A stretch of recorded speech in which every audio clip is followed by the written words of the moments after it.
इस वीडियो में हम सेडिमेंटेशन एडेड विद कोगुलेशन में जो एलम से रिलेटेड क्वेश्चंस होते हैं, एलम के डोज से रिलेटेड और एल्कलिटी वगैरह से रिलेटेड जो क्वेश्चंस होंगे ना, उसका कॉन्सेप्ट समझेंगे। तो सबसे पहले तो हम समझ लेते हैं कि एलम के ऐड करने से वाटर में क्या क्या चेंजेस आते हैं, क्या होता है।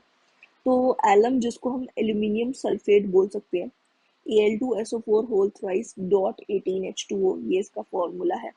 ये जो एलम है ना, ये रिएक्ट करता है with the alkalinity present in water. जो वाटर में प्रेजेंट होगी एल्कलिटी, या फिर हम खुद इंड्यूस कराएंगे अगर नहीं प्रेजेंट होगी तो, ठीक है। तो उस एल्कलिटी के साथ ये रिएक्ट करता है और उसके बाद एक स्टिकी सा जेलेटिनस प्रेसिपिटेट बनाता है। एक प्रेसिपिटेट बनेगा जिसके साथ फाइन सस्पेंडेड पार्टिकल्स अटैच हो जाएंगे। क्योंकि ये स्टिकी था इसलिए इसके साथ ये फाइन सस्पेंडेड पार्टिकल्स अटैच हो जाएंगे इसके सरफेस पे, और एक बड़ा सा पार्टिकल बन जाएगा। और जो बड़ा सा पार्टिकल होगा वो फाइनली सेटल कर जाएगा, ठीक है। तो ये जो एलम है, ये इसका कॉन्सेप्ट है। और यहाँ पे हमारे पास ये सबसे इम्पोर्टेंट इक्वेशन है जो हमें याद रखनी है।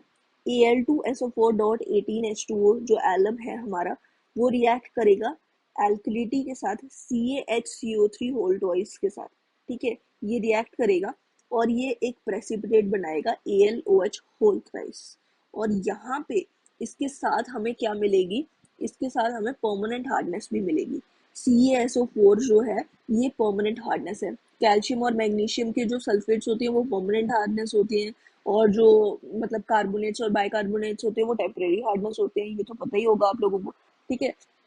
इसके साथ परमानेंट हार्डनेस भी आएगी, और 18H2O हो गया हमारे पास, और इसके सिवाय कार्बन डाइऑक्साइड 6 टाइम्स, ठीक है। तो ये जो है ये इक्वेशन आपको याद रखनी है।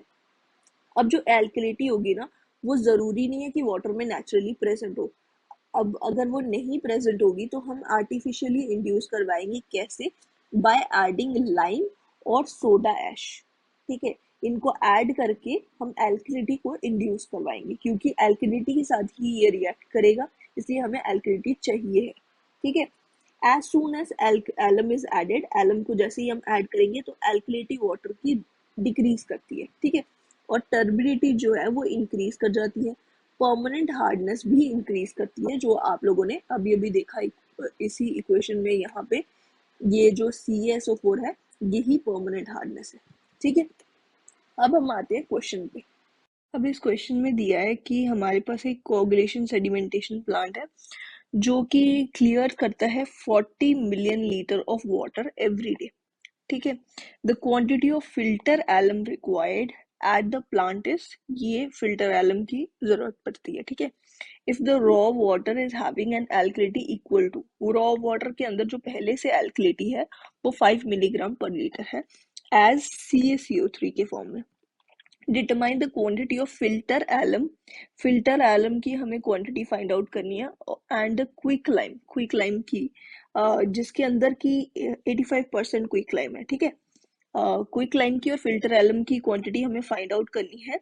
Required per year by the plant, पूरे साल में कितना जरूरत पड़ती है इन दोनों की। और हमें मॉलिक्यूलर वेट्स दिए हुए हैं। एल्यूमिनियम का दिया है 27, सल्फर 32, ऑक्सीजन 16, हाइड्रोजन 1, कैल्शियम 40 और कार्बन 12, ठीक है। अब ये जो मॉलिक्यूलर वेट्स है या एटॉमिक वेट्स है ना, एलिमेंटल वेट्स है, ये जो वेट्स है ना, इसकी जरूरत आपको कब पड़ेगी? जब आप इन सब जो मॉलिक्यूल्स है इन सब की वेट फाइंड आउट करोगे, ओवरऑल वेट कितना बनता है, ठीक है। तो उससे मैंने ये जब करा तो ये एल्यूमिनियम सल्फेट जो है, एलम जो है, इसका 666 ग्राम बनेगा। और जो कैल्शियम का बाइकार्बोनेट है 162 ग्राम होगा, और कैल्शियम का कार्बोनेट 100 ग्राम्स, और जो लाइम है इसका 56 ग्राम होगा, ठीक है।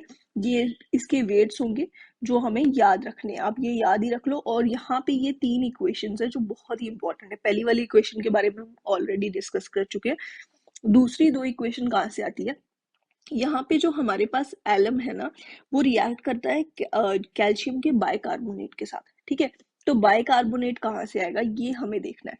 बाइकार्बोनेट जो है वो कहाँ से आएगा? पहले तो हमारे पास जो लाइम होगा वो रिएक्ट करेगा CO2 से, ठीक है। मतलब लाइम रिएक्ट करेगा कार्बन डाइऑक्साइड से और बनेगा कार्बोनेट, कैल्शियम का एक कार्बोनेट बन गया। फिर उसके बाद जब कैल्शियम का कार्बोनेट बना वो रिएक्ट करेगा वाटर और CO2 से, ठीक है। अब वो वाटर और CO2 से रिएक्ट करेगा तो बाइकार्बोनेट बन जाएगा कैल्शियम का, ठीक है।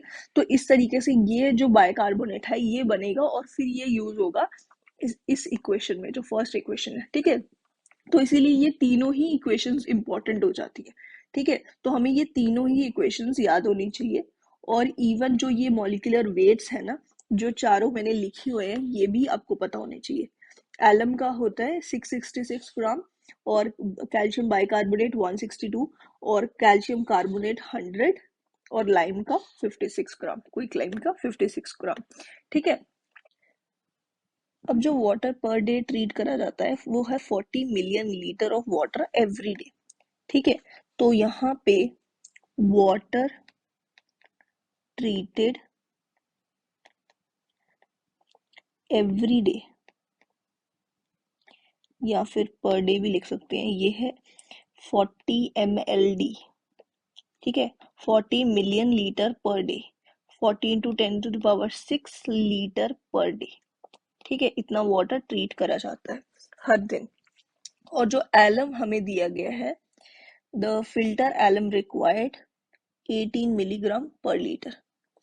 यहाँ पे फिल्टर एलम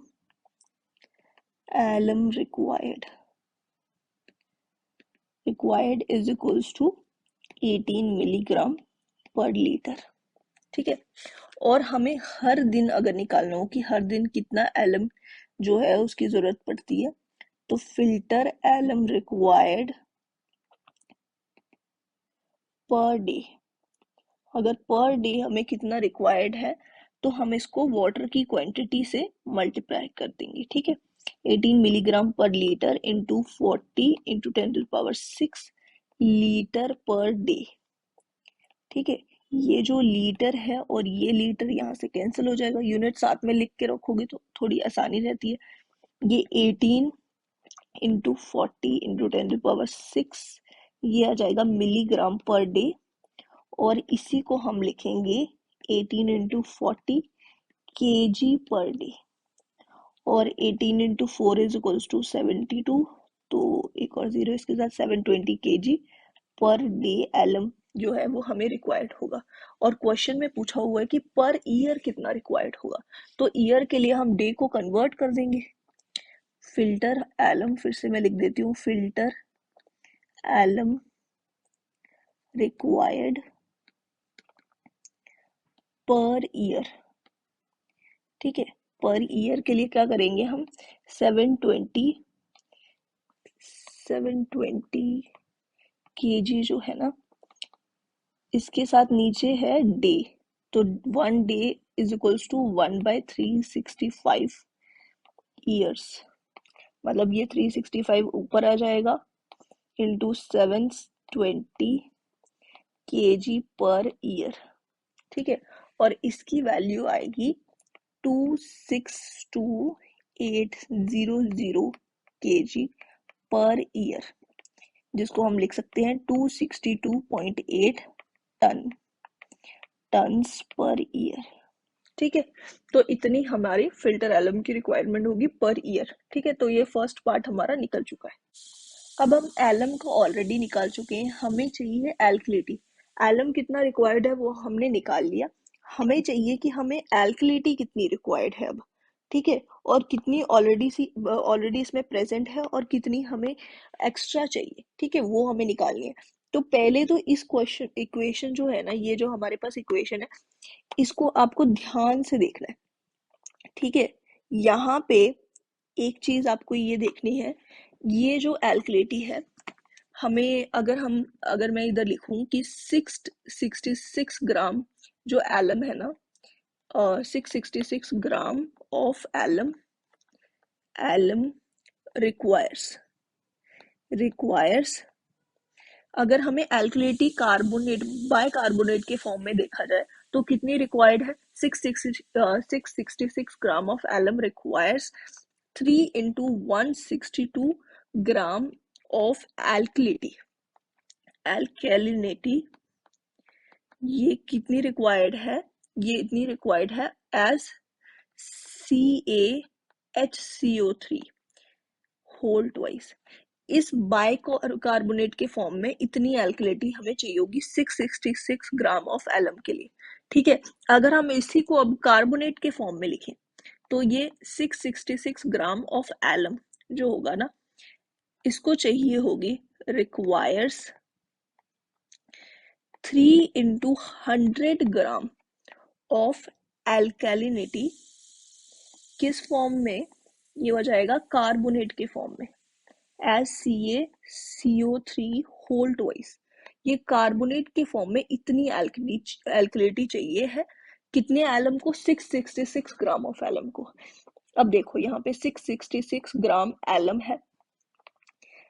है और इसको कितनी एल्कलिटी चाहिए? 3 × 100 ग्राम एल्कलिटी चाहिए।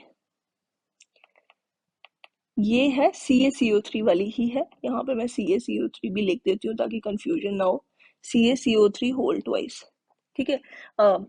CaCO3 होल ट्वाइस नहीं होगा, ये CaCO3 वाली एल्कलिटी है जो कि इसको चाहिए, ठीक है। तो ये जो CaCO3 वाली एल्कलिटी है इतनी चाहिए 666 ग्राम ऑफ एलम को। तो हम 1 ग्राम ऑफ एलम अगर लिखें, 1 ग्राम ऑफ एलम को कितनी चाहिए होगी? 3 × 100 ग्राम अपॉन 666। इतनी एल्कलिटी चाहिए होगी 1 ग्राम ऑफ एलम को, एल्कलिटी, ठीक है।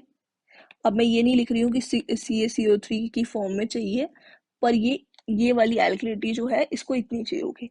अगर हमारे पास जो क्वेश्चन में गिवन है कितनी एलम कितना है हमारे पास? 18 मिलीग्राम पर लीटर। अगर 18 मिलीग्राम पर लीटर एलम है हमारे पास, तो उसे कितनी एल्कलिटी चाहिए होगी? 3 × 100 ग्राम अपॉन 666। ये ग्राम नहीं लिखना है यहाँ पे, ठीक है। यहाँ पे ये 3 × 100 upon 666 into 18 milligram per litre, ठीक है। इतनी एल्कलिटी चाहिए होगी। इसका मतलब क्या हुआ? इसकी वैल्यू आएगी यहाँ पे 8.108 मिलीग्राम पर लीटर। इतनी एल्कलिटी चाहिए है, और किस फॉर्म में? As CaCO3। ये आपको हमेशा याद रखना है, मतलब कि कार्बोनेट के फॉर्म में इतनी एल्कलिटी चाहिए। और हमारे पास ऑलरेडी जो एल्कलिटी कार्बोनेट के फॉर्म में थी ना, वो 5 मिलीग्राम कार्बोनेट के फॉर्म में ही थी, बाइकार्बोनेट के फॉर्म में नहीं दिया, कार्बोनेट के फॉर्म में थी ये, ठीक है। तो हमारे पास ऑलरेडी कितनी है? जो ऑलरेडी है वो इसमें से माइनस करेंगे, तो हम लिखेंगे एडिशनल जो एल्कलिटी चाहिए, एडिशनल एल्कलिटी रिक्वायर्ड कितनी चाहिए होगी?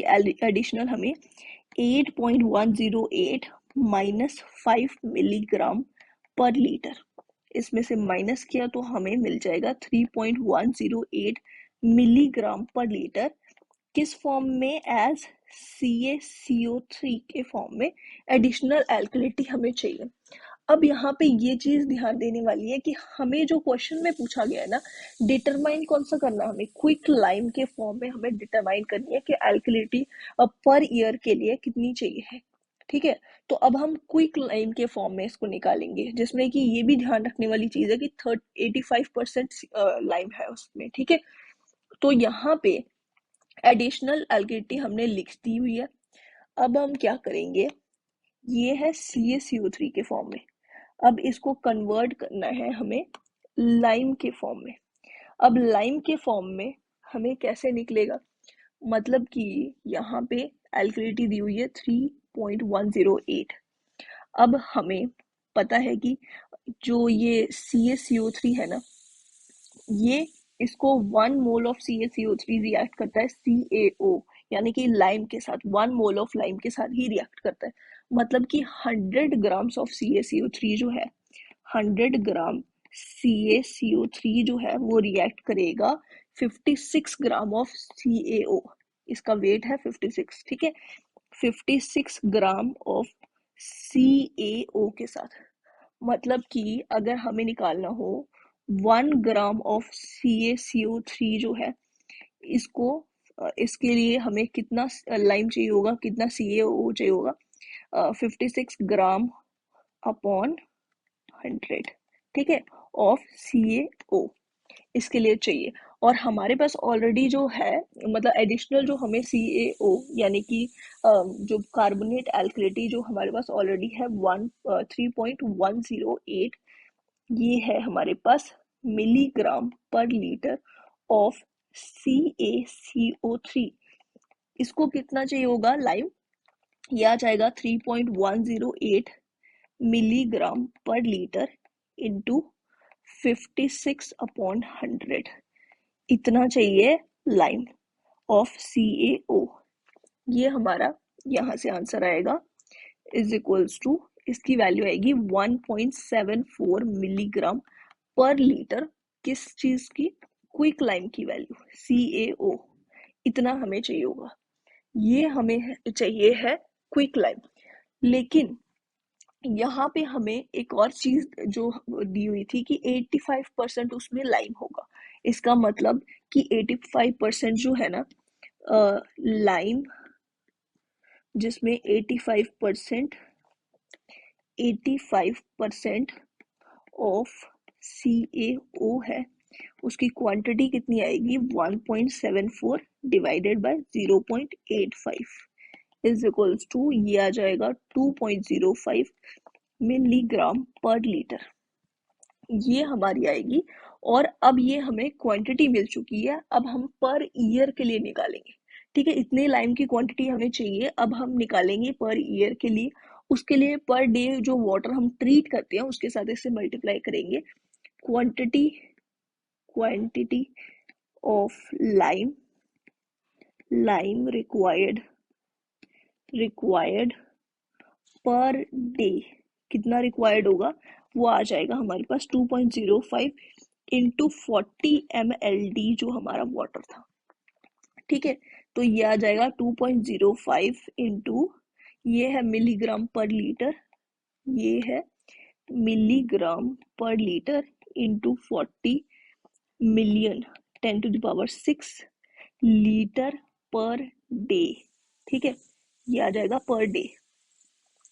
तो यहाँ से ये आ जाएगा हमारे पास 82 kg पर डे। ठीक है, ये हमारा पर डे आया है। अब हमें अगर पर ईयर निकालनी है, quantity of lime required per year is equals to, day को हम ईयर में कन्वर्ट करेंगे 82 kg अपॉन 1/365 ईयर। इसी को लिख देंगे हम 82 इंटू 365 kg पर ईयर, और इसकी वैल्यू यहाँ से आ जाएगी 29930 kg पर ईयर। और इसी को अगर हमें टन्स में लिखना हो तो वो आ जाएगा 29.93 टन्स पर ईयर।